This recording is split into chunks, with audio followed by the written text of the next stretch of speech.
The birth of Catenaccio, the Italian masterclass. Picture Italy in the 1960s.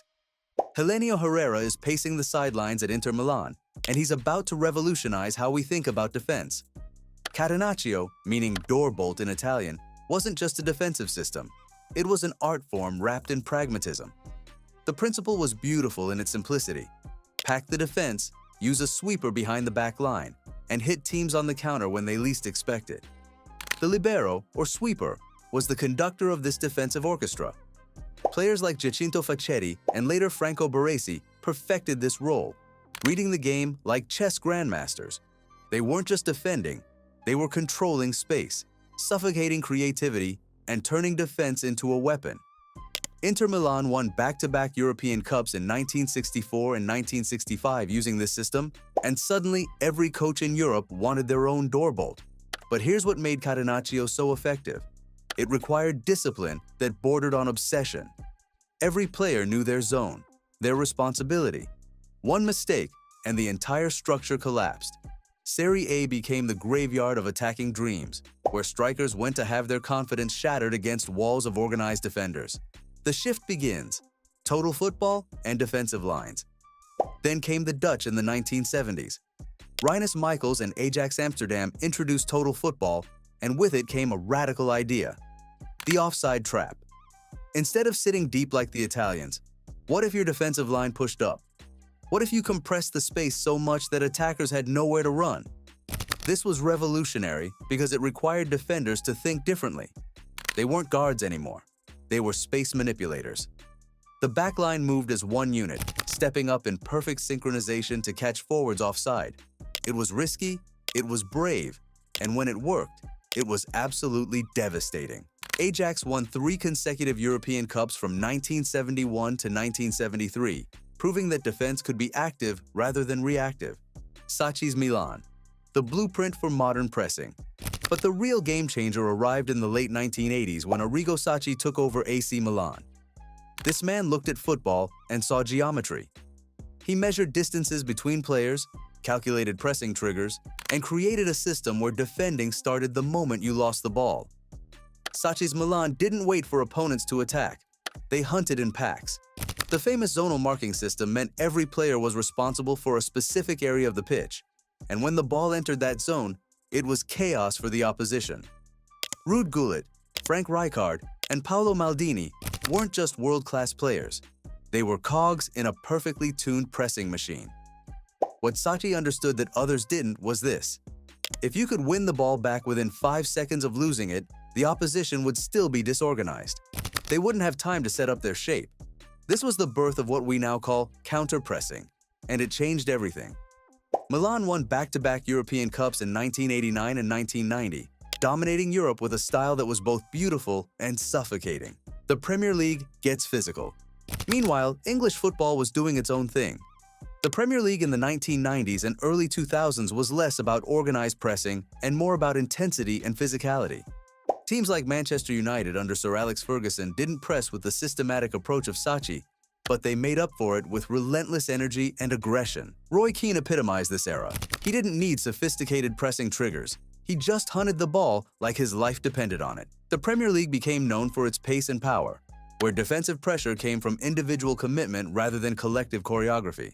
It wasn't pretty, but it was effective. Guardiola in Barcelona, pressing as possession. Then came Pep Guardiola at Barcelona, and he took Sacchi's ideas and added a twist. Why press to win the ball back when you can press to never lose it in the first place? Barcelona's tiki-taka wasn't just about passing.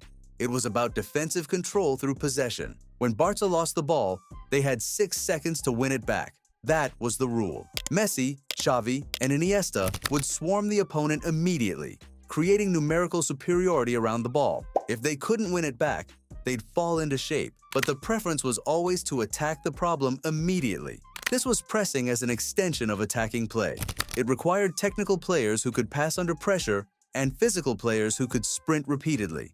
But most importantly, it required belief. Guardiola convinced his players that the best defense was to simply have the ball all the time. Klopp's Gegenpressing, organized chaos. While Guardiola was perfecting possession-based pressing, Jurgen Klopp was creating something more direct at Borussia Dortmund. Gegenpressing, or counterpressing, became his trademark. The concept was simple but brutal. The best time to win the ball is immediately after you lose it, because that's when the opponent is most vulnerable. Klopp's teams pressed with incredible intensity, but unlike Guardiola's possession approach, they were happy to give up the ball if it meant winning it back in a dangerous area. Players like Robert Lewandowski and Marco Reus thrived in this system because it created so many goal-scoring opportunities in transition. When Klopp moved to Liverpool, he refined this approach for the Premier League.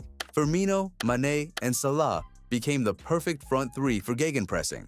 They worked like wolves, cutting off passing lanes and forcing mistakes. Liverpool's Champions League victory in 2019 was built on this foundation.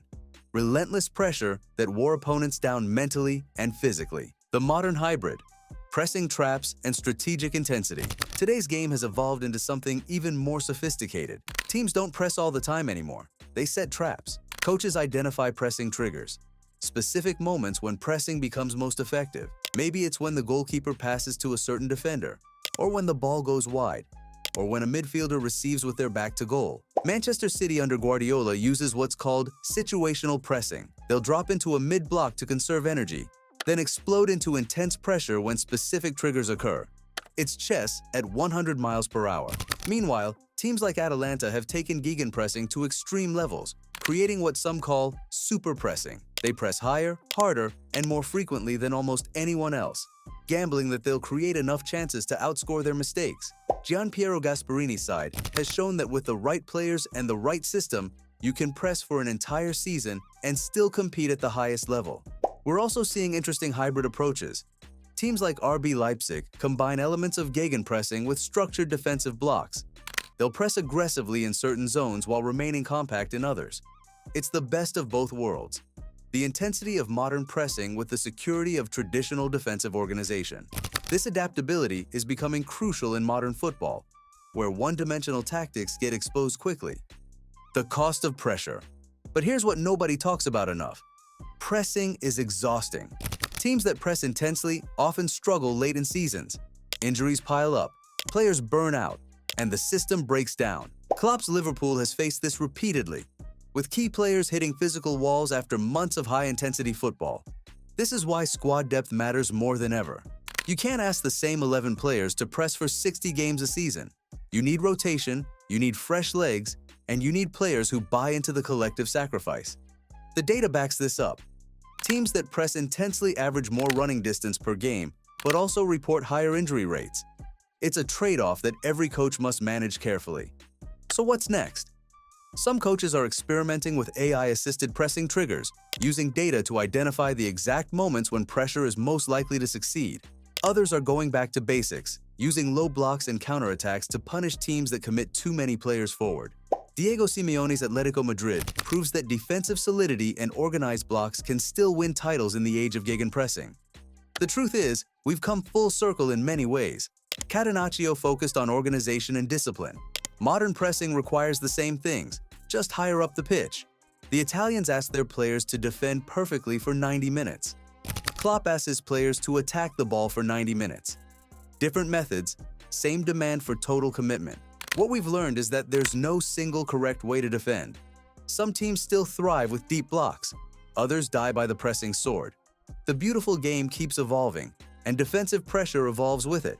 From doorbolts to wolf packs, from sweepers to false nines who press, football keeps asking the same question in different ways. How do you stop your opponent from playing? And honestly, that's what makes it beautiful.